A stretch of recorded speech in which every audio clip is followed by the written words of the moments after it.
Today we are going to see combination of capacitors. In the previous class you have seen that capacitor is a device which can store electric charges. Capacitors are different capacitance values are available. Sometimes we need a specific value of capacitor. So it may not be available. So what we'll do, we will combine the capacitors suitably to get the desired capacitance. So this is called a combination of capacitors. We can combine capacitors in two different ways. One is called series combination and other one is parallel combination. Okay, we will see first the series combination of capacitors. Okay, so we have three capacitors. First capacitor having a capacitance C1, second having a capacitance C2, and third having a capacitance C3. They are connected in series to a cell of potential difference V. V is the potential difference of the cell. So what happens is the charge will start to flow from positive, current will start to flow from positive terminal to the negative, or charge flows from negative and flows in this direction. And this charge will charge each capacitor equally. We can say this will be negatively charged, this will be positive, this will be negatively, positively, negative, positive, like that. The charge in each capacitor will be the same. Q is the quantity of charge flowing. The charge in each capacitor will be the same. So electrons flow in this direction. So we can say conventionally the current flow is in this direction. So Q is the total charge flowing. So the total charge, each capacitor will be charged equally. But the potential difference across each capacitor will be different. We can write potential difference across these first capacitor C1 is V1. Here it is V2, here it is V3. So what we can write, V is equal to V1 plus V2 plus V3. Total voltage is equal to V1 plus V2 plus V3. Okay, now we have already learned that how voltage is related to charge. So you have learned that Q is equal to CV. Q is equal to CV. Now what is V1? V1 is equal to Q into C1. I can write V is equal to Q into C1. Okay. So, V1 is equal to Q by C1. That's a mistake. V1 is equal to Q by C1. So, we will write here Q by C1. What about V2? V2 is equal to Q by C2. V3 is equal to Q by C3. Since the capacitors are connected in series, charge in each capacitor will be the same. It will be equal to the charge provided by the net charge provided by the battery. Now what is V? V is the net potential across these 2 points. It will be equal to the total charge provided by the cell, that is capital Q, divided by the total voltage, total capacitance C. C is the effective capacitance between these 2 points. So Q by C is equal to Q by C1 plus Q by C2 plus Q by C3. I give a same symbol small q, here also small q.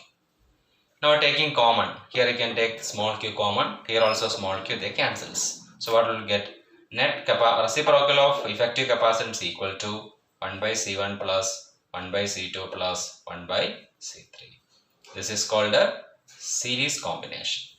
So in series combination, the reciprocal of the effective capacitance equal to reciprocal of first capacitance plus second capacitance plus third capacitance and so on. Okay, this is called a series combination. So in series combination, what you have to understand mainly is the potential difference across each capacitor will be different if capacitance are different, but charge in each capacitor will be the same. Okay, now we'll say series parallel combination.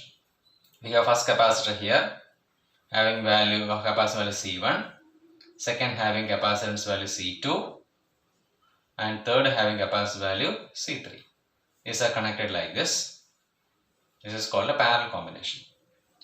And these 2 points, across these 2 points, we connect the cell. The cell provides a charge. Let Q be the charge flowing like this. In the directional current, I have written directional charge also. This charge is divided here. Q1 enters to capacitor C1. Q2 enters to capacitor C2, Q3 to the capacitor C3. This is a positive terminal and this will be positively charged negatively, here positively, negatively, here positively, negatively.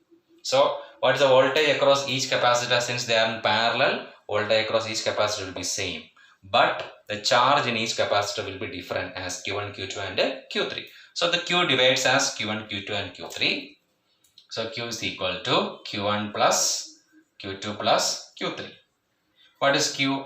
Q means Q is equal to CV. So what is C? C will be the effective capacitance because charge is given for the effective capacitance for the combination. So C into V. Q is equal to C into V. What about Q1?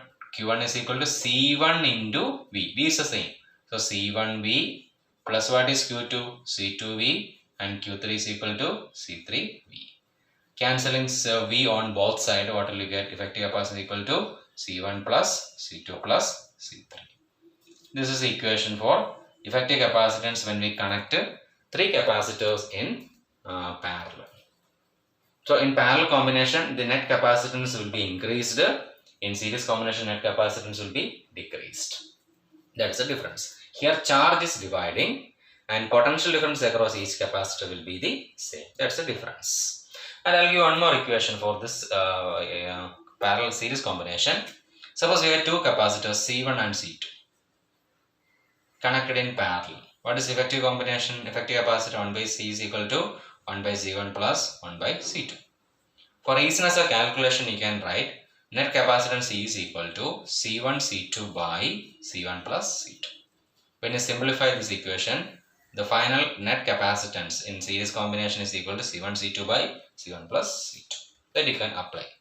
Instead of calculating like this, you can directly do product of the capacitance divided by sum of the capacitance. For which type of combination?